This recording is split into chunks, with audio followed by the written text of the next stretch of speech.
బాలు మరియు చిట్టి అడవిలో అగ్నిసాహసం. అనగనగా ఒక అందమైన అడవి. అక్కడ బాలు అనే పేరుగల ఒక చిన్న ఏనుగుండేది.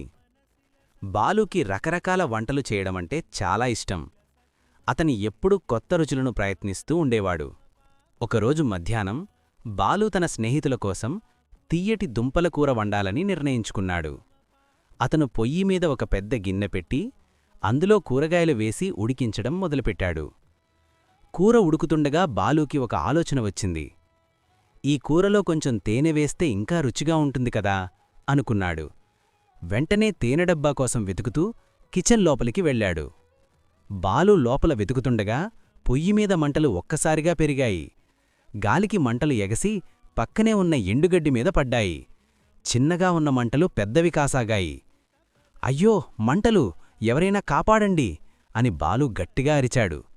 అతను కంగారులో అటూ ఇటూ తిరుగుతున్నాడుగాని ఏం చెయ్యాలో అతనికి అర్థం కాలేదు. అప్పుడే అక్కడికి చిట్టి అనే కుందేలు పరుగున వచ్చింది. చిట్టి చాలా తెలివైనది. ఆమె బాలు అరుపులు విని ఏదో ప్రమాదం జరిగిందని గ్రహించి వేగంగా వచ్చింది. మంటలను చూడగానే చిట్టి ఏమాత్రం భయపడలేదు.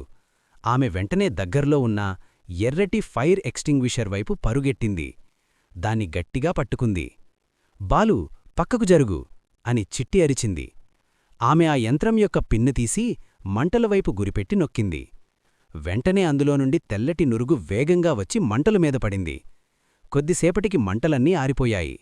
అడవి అంతా క్షేమంగా ఉంది. పొగ అంతా మెల్లగా పోయింది.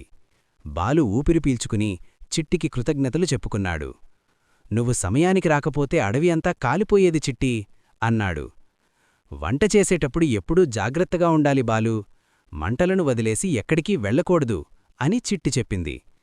ఇద్దరూ కలిసి జాగ్రత్తగా వంట పూర్తిచేసి కడుపు నిండా తిని సరదాగా ఆడుకున్నారు.